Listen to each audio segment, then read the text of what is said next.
This right here is how Hamas funds its conflict with Israel and why the group may be impossible to destroy. It's 7 months since Hamas attacked Israel, and Benjamin Netanyahu sent troops over the border in response. The Israeli army controls most of Gaza now and says it's wiped out almost 3/4 of Hamas's fighters. Israel massively outguns, outnumbers, and outspends its enemy. But Hamas has a secret weapon. I've gone through government documents, intelligence reports, and spoken to financial crime experts to understand Hamas and its shadow network.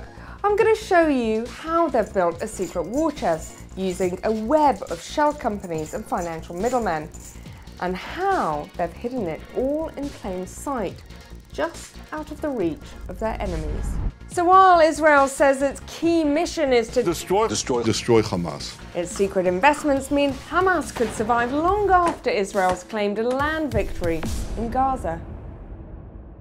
But before we get to that, let's briefly look at who Hamas are.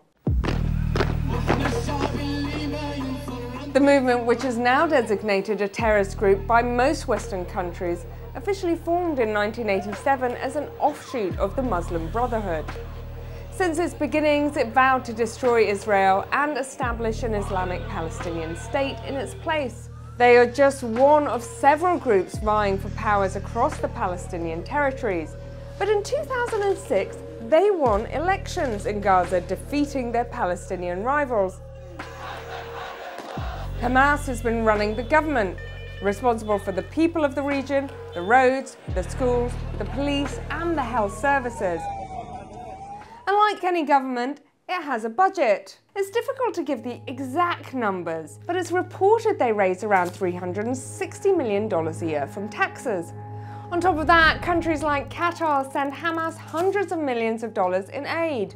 Iran is also thought to give $100 million a year, alongside help for training and weapons.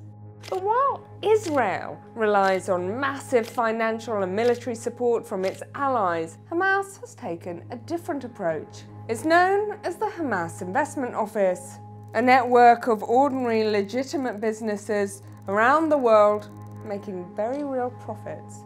These investments link tower blocks in Turkey to construction companies in Sudan to skyscrapers in the UAE. It could be worth $1 billion. To understand why, let's first look at how it works. This is Hisham Khafisher. He's a Jordanian businessman based in Turkey, with a key role in several companies across North Africa and the Middle East. Let's just take one of those firms, Trend GYO. It's a real estate developer based in Turkey, with a market value of more than $20 million. It's behind dozens of projects including houses, hotels, and university buildings. One of its developments is this, a series of flats in the city of Bursa near Istanbul. On the surface, these are regular flats, built and maintained entirely legitimately, that hundreds of ordinary people call home.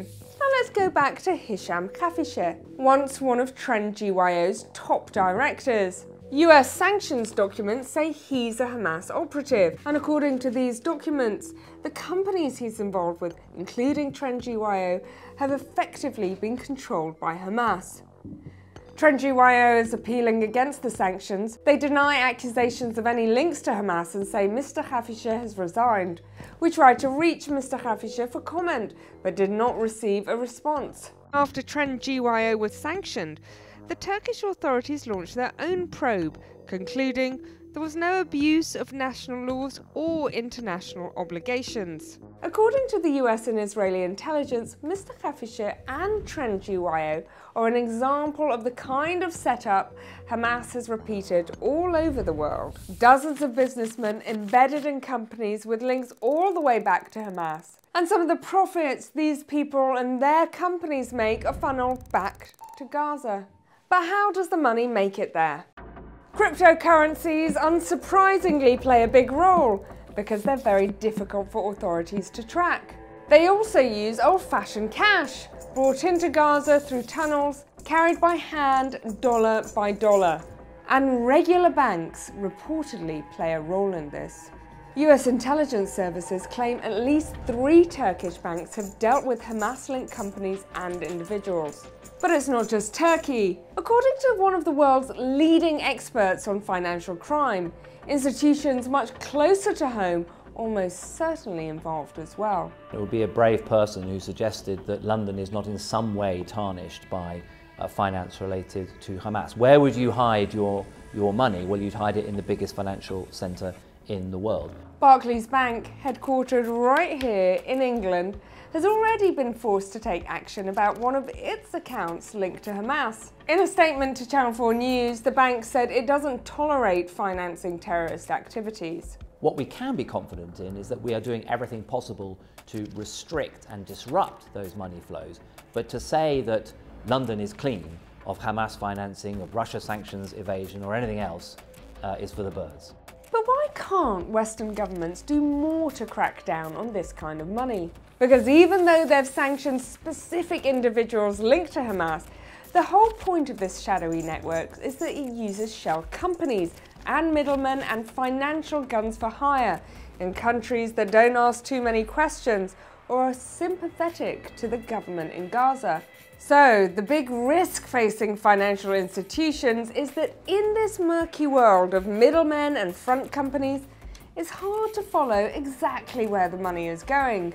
And without the right intelligence, banks that want to stop these transactions struggle to see when the cash is travelling back to the Hamas war chest. While war rages in Gaza, it's in this hidden network where much of Hamas's power lies. The apartment blocks in Turkey, the construction firms in Sudan, the skyscrapers in Dubai. Hamas has been building this income stream for years. It's designed to withstand even a military defeat. So despite what's happening on the ground in Gaza, this network may live on, giving Hamas a potentially endless source of funds for its fight against Israel.